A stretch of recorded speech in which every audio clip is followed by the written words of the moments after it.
দিছে সবারে। এই যে জানামাজ দামাজ থেকে এখান থেকে আসছে আর এরা একে একে সবারে ভালোই দিছে। এখানে আমার শাশুড়ি একটা কূপ দিছে আর গলার ভিতরে একটা ফুল দিছে।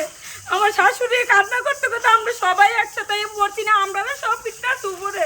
আমার বড় জালে এখানে বৈশা ছিল, বৈশা রয়েছে রোদ দিয়ে বাড়ি মারছে, তারপর মাথা গিয়ে ও গিয়ে নিয়ে গেছে, তারপর পানি দিয়ে মাথা উল্টুট করছি, তারপর আমরা আর চিনে না, তারপর নিয়ে গেছে ডাক্তারের কাছে। এরা এমন একটা অবস্থা করছে।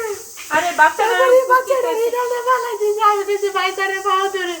আমার অবশ্যই কোনো দোষ নাই, আমার হাজবেন্ডের সবাই লাগিয়ে মাথার মধ্যে বাড়ি মারছে।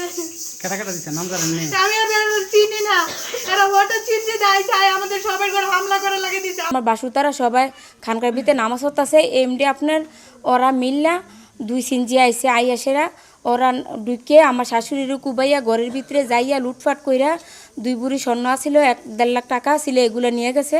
নিয়ে আমার শাশুড়িরে আবার বাড়ি থেকে আইনা দাও দিয়া কুবান দিছে, দেওয়া ওরা দৌড় দিছে সবাই একত্রভাবে সবাই আইসা পড়ে। এরা 10-15 জন আসছিল, মানে তারা আইসে, তারা আলকা সুরাব, তারপরে যে আপনার এই রানা মন্তা আলকাস ওরা আইসে একবারই সবাই, মানে আরো মানুষ নিয়ে আসছে। 3 চিনতে আইসে আপনার 15-20 জন হইব, দাও নিয়ে আসে নিয়ে সবাই আইয়া আফরে কুবার লাগাইছে।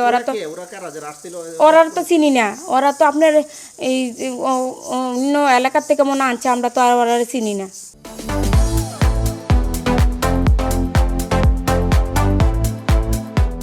এখানে দাঁড়াইছিলাম, তারপরে আমার বাচ্চাটারে নিয়ে গেছে, আমার বাচ্চাটারে টান্দা নিয়ে গেছে, নিয়ে আমার খাটের মধ্যে ফালাইয়া ছুরি ধরছে। ধরার পর আমি বলতেছি আমার বাচ্চাটারে এরম করেন কেন, ও অবশ্যই ওর তো কোনো দোষ নাই। তারপর আমার হাজব্যান্ডে গড়ের মধ্যে ফালাইয়া মাইরা লাইছে। তারপর আমারে বেশি তারপর ওরা মদ গাঞ্জে কে আইসছে, আইসা গড়তে মানে লোটফাট করে সব কিছু নিয়ে গেছে। যাওয়ার পর তারপর ওরা বলতেছে বেশি কিছু বললে ওরা আমরা মাইরা লাইবো, এই সে করবো। ওরা বলছে বেশি কথা বললে এই সে করবো। তারপর আমার মেয়েটারে ফালাই দিছে, ফালাই দেওয়ার পর জব কইরালাম বেশি কথা কইবি। তারপর আমার হাজবেন্ড আমার পিঠে মাঝে বাড়ি মারছে, দেখেন পিছনে রক্ত আছে। সবাই আহত হয়েছে, ওরা সব হাসপাতালে আছে সদরে। ঢাকা আছে 3 জন, আমার শাশুড়ি, আমার ছোট দেবর আর বাসুরের ছেলে ছোটটা। এরা হঠাৎ করে 3টা গাড়ি নিয়ে বাড়ি ঢুকে গেছে গা, সিঞ্জি নিয়া 2টা সিঞ্জি নিয়ে আবার হেরা আবার যখন মসজিদ থেকে ভেঙে গেছে নামাজ, মানুষ আসতেছে, 2টা সিঞ্জি গেছে, আর একটা সিঞ্জি আমরা পাইছি। পাই আমি প্রশাসনের ফোন দিছি, প্রশাসন আয়া ওই সিঞ্জি হেরা হাওড়া নিয়ে গেছে তাদের দায়িত্বে। আর এখানে তারা এই ছবিটি উড়াই নিছে। আর এই বাড়িতে যারা উপস্থিত ছিল মহিলারা, তার কাছ থেকে সব ঘটনাস্থল জানিয়ে নিছে প্রশাসনে।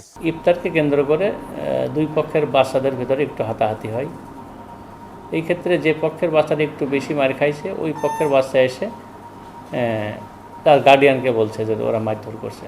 এটাই কেন্দ্র করে এই অপর পক্ষে যে বাচ্চার যে গার্ডিয়ান, তার 2-3 যায় ওই তাদের বাড়িতে যায় অতর্কিতভাবে মারধর করছে এবং সেখানে বেশ কয়েকজন ইনজুরি হয়েছে। তাৎক্ষণিকভাবে আমার আউলিয়াবাজার পুলিশ তদন্ত কেন্দ্রের আইসি সাহেব, আমি টোটাল পার্টিকে ওখানে আর কি প্রেরণ করি এবং ঘটনাস্থলে যাই এবং ঘটনার সত্যতা পাই এবং উদ্ধার করি।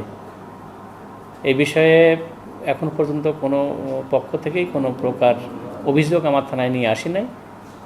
অভিযোগ পেলে পরে আমরা যথাযথ আইনগত ব্যবস্থা গ্রহণ করব।